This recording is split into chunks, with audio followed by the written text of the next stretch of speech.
Jack Rivers was a quiet man. He lived alone in a small old outpost on the edge of a forgotten planet.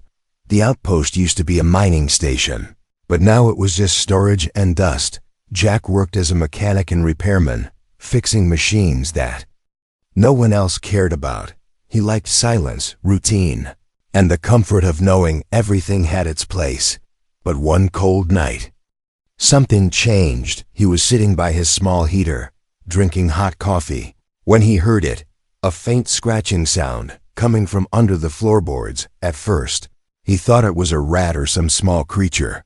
It wasn't unusual. The outpost was old, and the insulation was poor, but the sound didn't stop. It came again the next night, louder, then the night after that louder still, and always at the same time. Jack frowned. He placed traps and sealed every hole he could find. But nothing changed. The scratching continued, slow, steady, and too rhythmic to be random. It sounded like tapping, like fingers against metal. One evening, his dog, Rusty, stood by the floor near the supply room, growling. Rusty was usually calm, never barked unless something was wrong. Jack walked over and tapped his boot on the old metal floor. Rusty barked and scratched at a small dent near the corner, a spot Jack had never noticed before. Kneeling down, Jack cleared the dust and found a hidden panel. It wasn't part of the original floor plan. He grabbed a flashlight and screwdriver. The panel was tight, sealed by time and rust, but after a few minutes of hard work, it popped open with a metallic click. Inside was a round hatch, small, with strange markings carved into its edges, alien symbols, old and faded, not human-made. A cold breeze came from the gap, and something else. Jack felt it, even if he couldn't explain it. A presence. It wasn't evil, but it wasn't peaceful either. He stared into the darkness below the hatch and hesitated. Should he open it? His fingers trembled, but curiosity won. He turned the hatch wheel. It squealed as it moved and opened slowly.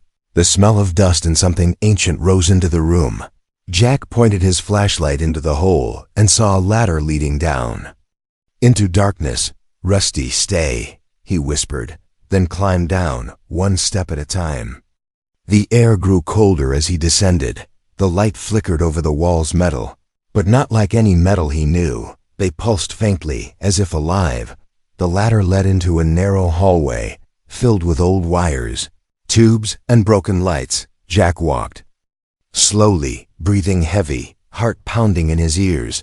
Suddenly, he heard it again scratching, but this time not above him. It was ahead. He followed the sound, turning the corner. There was a door, round, with the same alien symbols as the hatch. It opened with a quiet hiss as he touched it. Inside was a small room, cold, silent, and full of dust. In the center was something that made Jack's heart stop. A glass pod, cracked on one side, with dim light still blinking. Inside the pod was a girl, an alien girl. She was small, her skin pale blue with glowing patterns across her arms. Her eyes were shut, her lips slightly parted. She was breathing barely. Her body looked weak, fragile, and old wires were still connected to her spine. Jack stepped back, confused, shocked, and unsure of what he'd found. Suddenly, the lights in the room blinked red.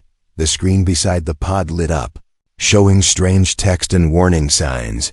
Jack didn't understand the language, but the meaning was clear. Something had activated, and now it knew he was here. He turned to leave, heart racing, but the door behind him sealed shut.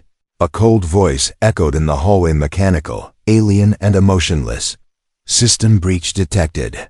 Awakening protocols engaged." The girl's pod hissed again, louder this time. Her eyes opened slowly, bright, glowing with fear. She looked right at Jack, and then she whispered something in a broken voice, a word he didn't understand.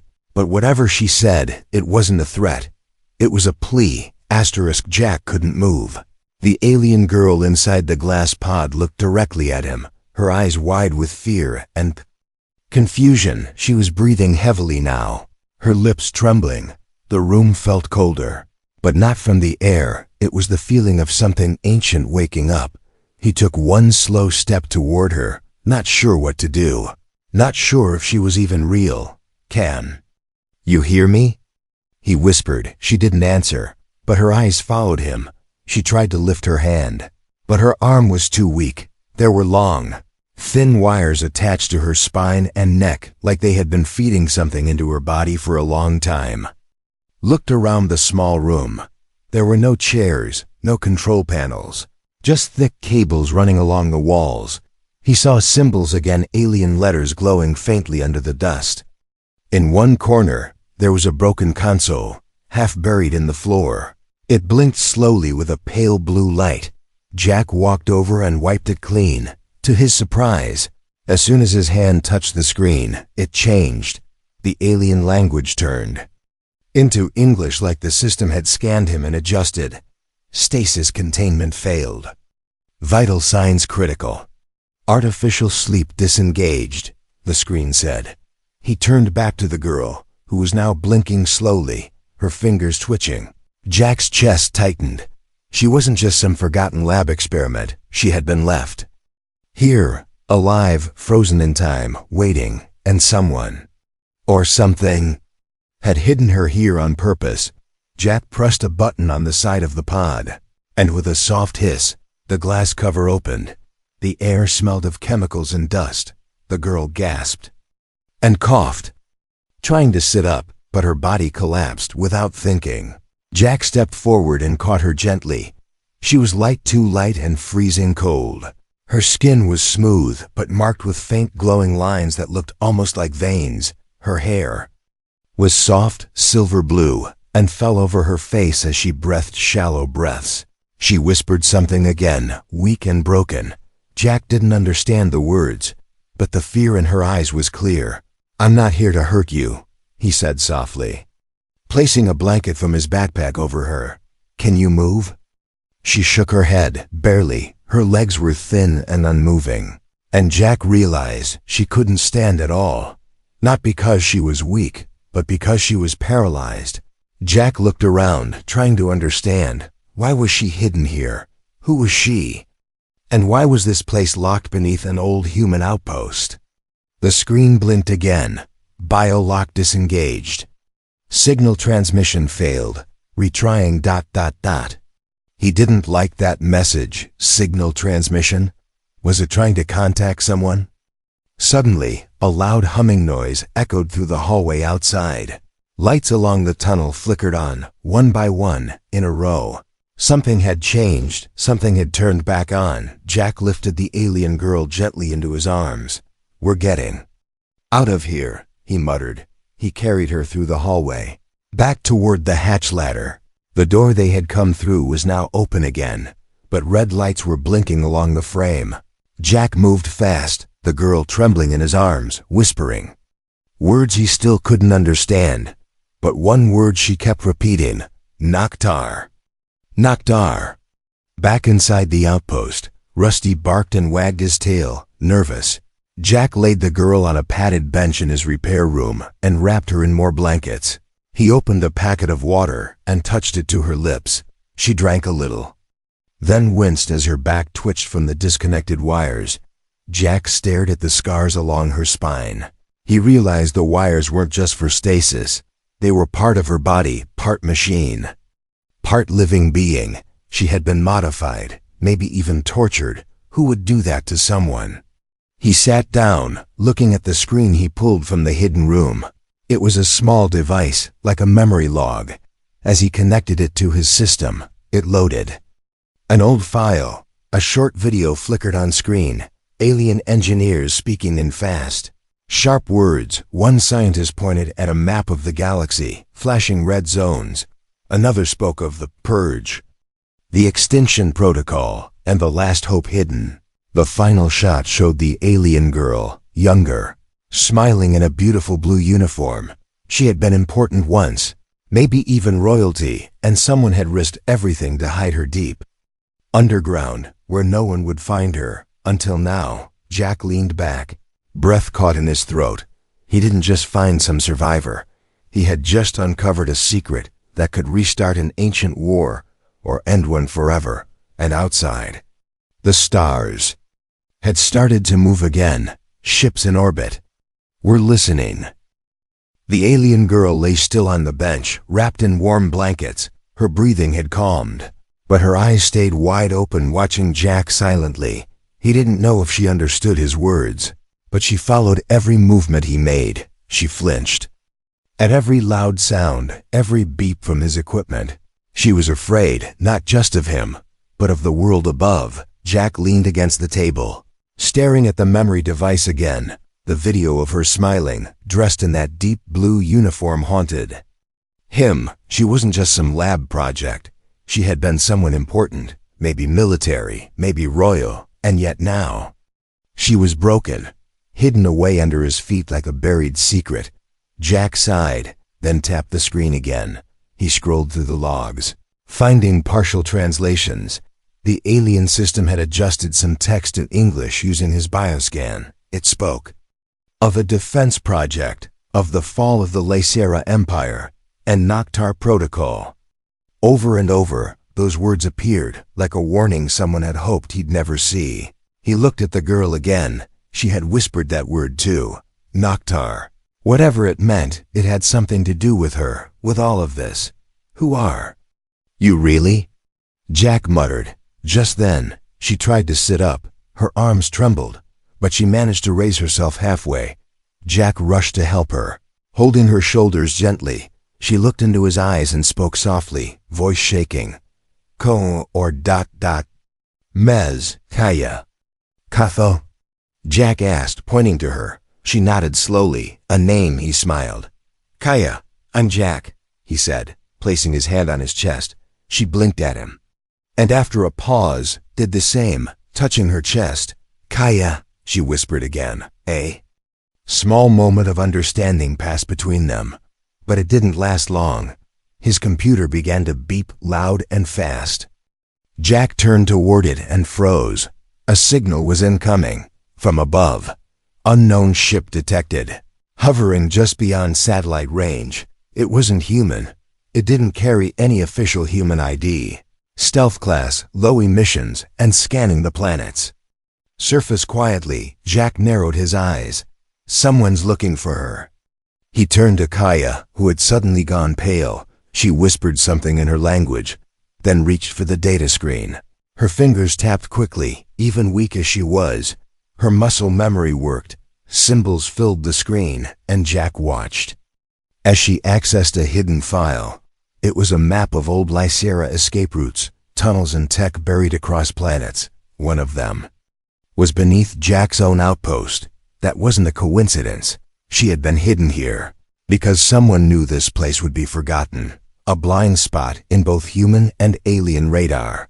Kaya tapped on one symbol, blinking fast, and then pointed to her back, to the scars, to the socket near her spine. Jack understood now. There was a missing part. A piece of tech that had been removed from her body, maybe for safety. It must still be inside the chamber, beneath the hatch. She could barely move without it, but with it, she might walk again. Or fight again. Jack stood, grabbed his tools, and looked at her. "I'll get it," he said. Kaya grabbed his sleeve, her eyes pleading, then slowly let go. She trusted him now, and that made Jack's heart heavy with responsibility. He climbed back down the hatch carefully. This time, the corridor was darker, colder, and less quiet. He felt something watching him, an old security system maybe, or worse. The hallway lights flickered again, showing pieces of machinery humming faintly. To life, he reached the pod room, now empty and cold. Across the floor was a small metal case, once sealed, now half opened. Jack opened it fully and found a strange device the size of his palm. It looked like a glowing spinal plate with energy pulses running through it. Kaya's missing part. Just as he picked it up, he heard it. Footsteps, not his, not human. He turned quickly, flashlight flickering. The hallway behind him was empty, but the sound of something crawling through the vents echoed loud. He didn't wait. Jack grabbed the device and ran back, climbing the ladder faster than before. As he reached the surface and locked the hatch, Rusty growled again. Kaya looked up at him, and her eyes widened when she saw the device. Jack sat beside her and showed it to her. "Is this it?" he asked. She nodded slowly, then winced as she sat upright again, with trembling fingers. She pulled aside her blanket and revealed the socket in her lower back. Jack hesitated. He didn't want to hurt her, but Kaya gave him a weak nod, and so carefully, he pressed the device into place. There was a spark of light, a pulse, and her body jolted slightly. She gasped, eyes wide then. Her legs twitched, her hands tightened into fists, her back straightened. For the first time, she stood, shakily, gripping the table for balance. Jack smiled in disbelief. "You're standing." Kaya looked down at her feet, then back at him, and for the first time, she smiled too, but that small joy didn't last long. Jack's alarm beeped again, louder than before. The unknown ship had landed. The outpost fell quiet. Too quiet, even the wind outside had stopped. Like the world was holding its breath. Jack stood by the window, eyes locked on the radar screen. An unidentified ship had landed just beyond the mountain ridge. No call, no signal, no ID, just silence. He looked over his shoulder at Kaya. She was sitting now, legs shaking but moving. The spinal device Jack found had reconnected her body. She was still weak but awake, alert, and very afraid. Kaya spoke softly in her language, pointing to the sky. "Huntra, Noctar. They hunt me." Jack didn't need a translator. Her trembling voice and wide eyes told him everything. Whoever had arrived, they weren't here for peace. He ran to his console, boosting the outpost's security systems. Old turrets locked in place, shields flickered, and emergency lights flashed red. Rusty barked loudly, pacing near the hatch. Kaya stood slowly. Leaning on the table, she grabbed one of Jack's old welding rods and held it like a weapon. Jack raised a brow. "You sure about that?" She gave a short nod, breathing heavily. She might be scared, but she wasn't helpless anymore. A deep humming sound filled the air. From the far edge of the cliffs, 3 dark shapes moved across the dirt, humanoid, tall, armored in black. Plates with glowing green eyes. They moved without sound, like ghosts, their feet not touching the ground. Kaya's grip tightened around the rod. "Huntra," she whispered again, eyes burning with hate. Jack looked through the old security camera feed. The figures were scanning the ground, moving toward the outpost fast, too fast. "They know you're awake," Jack muttered. Kaya turned to him and said, "Something urgent," pointing to the hidden chamber below. She opened her hands in a gesture that Jack understood. There was something else down there. Something they couldn't let the enemy get. Something they hadn't found yet. Jack grabbed his tool bag and motioned to Kaya. "Then let's go get it before they do." They moved quickly back to the hatch. Kaya was slow, her legs still weak, but her eyes never wavered. Jack went down first, flashlight in one hand, weapon in the other. Kaya followed behind, step by shaky step. The chamber had changed again. More lights were glowing now, and the humming had grown louder. In the center of the room, just where the pod had once stood, the floor had opened. A small pedestal rose from below. On top of it was a metallic orb shining and pulsing with blue light. Kaya froze when she saw it, her mouth slightly open in shock. Jack turned to her. "What is it?" Kaya stepped forward, touching the orb with both hands. The walls around them lit up instantly, showing images, alien warships, destroyed cities, humans and Lycerans fighting together. Then, fire, darkness and silence. The orb showed the past. It was a memory core, a living history. Kaya whispered, "My people, my mother, this is all that's left." She picked up the orb carefully, and the light dimmed, like it recognized her. Suddenly, the hatch above slammed shut. The alarm screamed from Jack's device. "They're in the outpost," he said, heart racing. Kaya's face went pale. They were trapped. Jack scanned the chamber for another way out. He spotted a half-buried tunnel, covered in debris. Without thinking, he started digging, pulling metal aside with his bare hands. Kaya helped, using what little strength she had left. Boom! Something exploded above them, shaking dust from the ceiling. Jack moved faster, finally pulling away enough metal to open a narrow passage. "Go," he said, pushing Kaya inside. She crawled through, still holding the orb tightly. Jack followed, heart pounding, ears ringing from another blast. Behind them, the chamber filled with smoke, and through it, Jack saw a figure enter. The same black armor, the same green eyes. It paused, scanning the room, then turned its head toward them, locking eyes with Jack before he vanished into the tunnel. They ran through the tight, winding passage. It led to an old mining shaft, cold and untouched for years. As they climbed out the far side, they looked back just once. The outpost was burning. Kaya fell to her knees, tears in her eyes. Jack stood beside her, placing a hand on her shoulder. "I'm sorry," he said softly. But she shook her head, eyes still focused. "No, not lost. Still hope," she whispered. She opened her hand, showing the orb. "If they want it, we must not let them have it." From above, the enemy ship hovered again, searching, hunting. But this time, Kaya wasn't alone, and Jack wasn't running. They had a mission now, and the war had just begun. The smoke rose into the cold sky. Jack and Kaya watched from a distance, hiding in the shadows of the old mining path. The outpost, once quiet and forgotten, was now burning. Dark figures moved through the smoke, searching, scanning, destroying. They had come for Kaya, and they were not going to stop. Kaya held the glowing orb tightly in her hands. It had stopped pulsing, now dim and still. But Jack knew it was more than just memory. It was power, knowledge, and maybe a key to something far greater. Rusty growled quietly beside them, ears raised. Jack placed a hand on the dog's back, calming him, then looked at Kaya. "We can't run forever." Kaya nodded slowly. She pointed back to the hatch tunnel they had escaped from. There was one place left inside the Outpost 1 chamber they hadn't searched. A lower sub-level, forgotten and sealed off by time. If the attackers were still inside, they wouldn't expect anyone to come back. It was a risky idea. But they had no other choice. Jack took a deep breath, tightened his gloves, and grinned slightly. "Let's give them a surprise." Back at the hatch, the smoke had started to clear.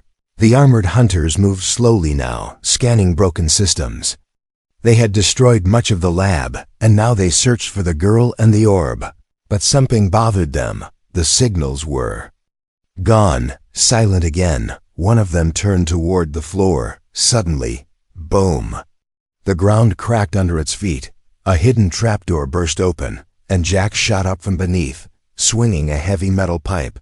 He smashed into the armored leg, sending sparks flying. Before the creature could react, Rusty leaped forward, biting down on its arm joint.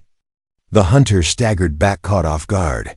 Kaya followed quickly, stepping into the firelight. Her eyes were glowing now, brighter than before. She had connected something inside the orb. The memory, maybe her old self. She raised her hand, and a pulse of blue energy shot forward. It hit the wall beside the hunter and exploded in a flash of heat and light. The creature turned, but too slow. Jack grabbed an old mining cannon from the corner and fired. The blast hit straight into the hunter's chest, sending it flying back into a wall. Armor cracked, lights flickered, and it didn't move again. Silence. Then, heavy footsteps echoed from deeper inside the outpost. More were coming. Jack and Kaya ran back into the basement tunnel, sealing the trapdoor behind them. The sub-level was dark, deeper than before. But the air was clearer. Kaya used the orb like a light, its soft glow guiding them. As they moved forward, they reached a wide-open room. Inside were old alien machines, all covered in dust and cables. In the middle stood a broken battle suit, massive and shaped for someone like Kaya. She stared at it, shocked. "This was mine," she whispered, touching it gently. Jack looked around. "Can you use it?" Kaya closed her eyes, breathing deeply. Then, without a word, she stepped into the suit. The armor wrapped around her body, connecting to her spine. Blue lights blinked on, one by one, and the machine came alive. Jack stepped back in awe. She didn't look weak anymore. She looked like a warrior reborn. Just then, the trapdoor above exploded. Hunters dropped down into the sublevel. Weapons drawn, eyes glowing green. But this time they were the ones who were too slow. Kaya raised her arm, now covered in plated armor, and fired a bolt of energy. The first hunter dropped instantly. Jack grabbed a power saw and swung at the second. Sparks flying as metal hit metal. Rusty darted between the legs of a third, barking and biting with fury. The battle was fast and brutal. Jack fought with every tool he had: his hands, his mind, his courage. Kaya moved like lightning, her suit remembering every motion from a past life. She fought like a commander, not just a survivor. Smoke filled the room again, machines burning, walls cracking. One last hunter charged toward Kaya, blade raised. She caught the blade with her armored hand, twisted it, and drove her fist into the creature's chest. It dropped, lifeless. Then silence again, real silence. Kaya stood still, breathing hard, her armor sparking slightly. Jack walked over, covered in dirt and bruises. "You okay?" he asked, smiling through a bloody lip. Kaya looked at him, and for the first time she wasn't scared. She wasn't weak. She was ready. "The orb is safe," she said softly. "But this is only the beginning." Jack nodded. He looked around at the broken machines, the burnt hallway, and the fallen enemies. "You think they'll send more?" Kaya looked up toward the sky. "They will," she said, voice cold but calm. "But next time, we'll be ready." The battle was over, but the fire still burned. Jack and Kaya stood in silence, surrounded by broken machines and smoking wires. The air was thick with dust and ash, and the ground shook gently beneath their feet. Something deeper had awakened. Something even the hunters didn't know was still alive. Kaya's armor flickered, blue lights running along her body like rivers of light. She stood strong, tall, not like before when she was weak and trembling. Jack looked at her with wonder, like he was seeing her for the first time. "You're not just a survivor," he said, breathing heavy. "You were a leader, weren't you?" Kaya didn't answer with words. Instead, she walked to the wall, where an old alien console sat buried under fallen pipes. With a wave of her hand, the console lit up, recognizing her presence instantly. Images flashed on the screen. Old battles, starships, alien cities, and her face, Kaya, in her full royal armor, standing before hundreds of her people. Jack's mouth fell open. "You were a princess." Kaya turned to him slowly, eyes soft. "My people are gone," she whispered. "This war took everything. My family, my planet, my name." She lowered her head. "I was hidden to protect the last hope." She held up the orb. "It holds the memory of our world, and a weapon strong enough to stop the enemy." Jack stepped closer, placing a hand on her shoulder. "I don't know much about your world," he said, "but I know pain. I know what it's like to lose everything and still keep going." Kaya looked into his eyes. "You saved me," she said, voice trembling. "Not just my body, but my will." Jack nodded slowly. "And I'll keep saving you. I promise. No matter what comes." Just then, a deep rumble shook the ground beneath them. Kaya spun toward the wall, her armor reacting to something far below on the console. Red text appeared in both alien and English. "Core chamber unlocked. Noctar protocol now active." Jack blinked. "What does that mean?" Kaya's eyes widened. "It means the final lock is open. The real weapon. The one they've been looking for. It's waking up." A hidden door behind the console slid open, revealing a spiral staircase that led down into complete darkness. Jack picked up a glowing light bar and looked at her. "You sure you want to do this?" Kaya nodded, holding the orb tight. "We don't have a choice." They walked down into the hidden chamber together. The stairs were cold, covered in dust that hadn't been touched for hundreds of years. Strange humming sounds echoed through the metal walls. At the bottom, they found a giant circular room, lit only by a pale blue light coming from the center. There, floating in the middle of the chamber, was a device shaped like a star. Spinning slowly, wires ran through the floor and walls. And in the center of the star was a glowing crystal, the same color as the orb in Kaya's hand. Kaya stepped forward and held the orb out. The star-shaped device responded, lowering slowly and opening like a flower. Inside was a seat built for someone exactly her size. Jack's heart pounded. "This is a command chair," Kaya said softly. "The Noctar weapon isn't just a gun or a bomb. It's a mind system, a living system. It connects to me and amplifies whatever I feel." Jack frowned. "Wait, that sounds dangerous," Kaya nodded slowly. "If I'm angry, it will destroy. If I'm calm, it will protect." She turned to him with fear in her voice. "This is why I was hidden. Because they feared I would use it with hate." Jack stepped closer. "And will you?" She looked at him, truly looked, and for the first time. She didn't look like a princess or a warrior. She looked like someone afraid to fall, like someone who had lost everything, but didn't want to lose one more thing. "No," she whispered. "I won't use it for revenge." Jack smiled. "Then let me stay with you. I'll remind you who you are." Every step. Kaya took a deep breath and stepped into the seat. The crystal glowed brighter, pulsing with her heartbeat. The room lit up, and the walls displayed images of distant ships, enemy fleets preparing to land. They were coming fast. The system spoke in both languages. Connection complete. Mind stable. Target locks open. Awaiting emotional signature. Kaya gripped the controls, breathing slow. "I won't let fear control me," she said. "I won't become what they wanted me to be." Jack stood beside her, holding her hand. "I'm here. I won't let you forget." She looked at him, eyes glowing bright blue. "Then let's save what's left of this galaxy."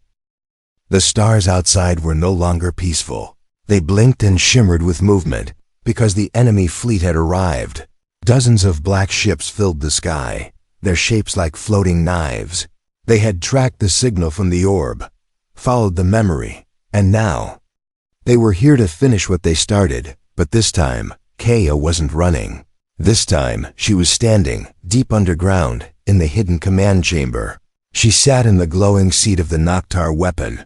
Jack stood beside her, eyes focused on the floating screens that showed every corner of the sky. Rusty sat close, growling softly, as if sensing the war about to begin. The system pulsed with Kaya's breath. It was alive, connected to her heart, her emotions, her soul, every thought.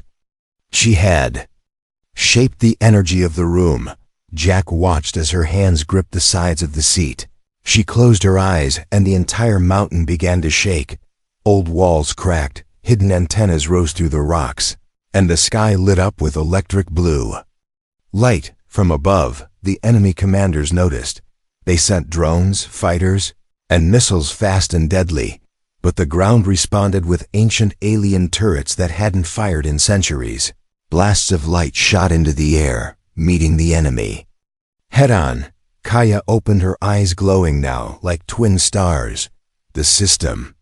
It's not just a weapon," she whispered. "It's a protector. It responds to the will of its pilot, and I want to protect, not destroy." Jack smiled proudly. "Then let's show them what that kind of strength really looks like." The first wave hit the shields hard. Jack held the side rail as the whole chamber shook again. Outside, the sky looked like fire-red bolts flashing across the clouds. But every time an enemy came close, the system lit up, pushing them back. Kaya focused harder, and the machine lifted her slightly, like it was helping her rise in her mind. She could feel the enemy fleet, hundreds of minds filled with cold orders, but she didn't answer with hate. She sent out a wave of peaceful thought, an energy pulse that spread across the battlefield. Some of the smaller ships paused, their systems confused. Others turned back, their minds overwhelmed by the strange message. "We are not your enemy, but we will not bow." The larger ships didn't care. They fired, harder and faster now. "Brace!" Jack shouted, pulling Kaya down as a blast hit the outer wall of the mountain. The entire command chamber groaned, but the weapon core held firm. Sparks flew. Screens cracked. Kaya coughed and held her chest blood on her hand. Jack's heart dropped. You okay? Kaya nodded, though weak. I'm still connected, she whispered. But I can't hold it much longer. There's one last protocol I haven't used, a final pulse. But it needs more power than I have left. Jack looked at her with determination. Then take mine, he said. Kaya blinked in confusion. You're not connected. Jack walked to the core and touched it. It burned, but he didn't move his hand. The system recognized him, just as it did the first time it translated the language. He was human. But somehow compatible lights flared all around them. The machine glowed brighter, as Kaya and Jack's minds linked just for a moment. She gasped as energy surged through her body. Her pain faded, replaced by warmth. Then she looked at him. Thank you, she whispered.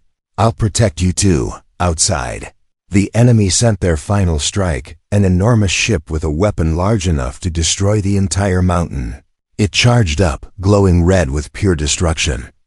But before it could fire, Kaya raised her hand. Her suit cracked with energy. The chamber shook violently. Then she spoke one word. Now. A massive burst of blue light erupted from the mountain. Like a star being born, it hit the enemy ship with the force of a sun. The entire fleet staggered, lights blinking, systems crashing. The big ship began to fall slowly at first, then faster, until it crashed into the distant desert in a ball of flame. The remaining ships turned around and fled. They had seen enough. Silence returned. Smoke drifted through the chamber. Kaya collapsed in the seat, eyes half closed, her armor sparking softly. Jack rushed to her, held her hand, and whispered, Kaya, stay with me. She opened her eyes just enough to smile. You kept your promise, she said weakly. You didn't leave. He nodded, his voice soft. Neither did you. A moment passed. Then Kia's suit rebooted, soft light returning to her armor. The system spoke. Pilot stabilized. System saved. Core secured. They had survived. Days later, human rescue ships arrived, following the emergency signal Jack had set before the battle. Soldiers stepped into the burned-out chamber, shocked at what they found, an alien princess alive. A human standing beside her, not as a prisoner, but as a partner. The galaxy would remember that day, the day an old system was reactivated, the day a forgotten girl rose again, and the day a human stood by her side, not to fight for power, but to fight for hope.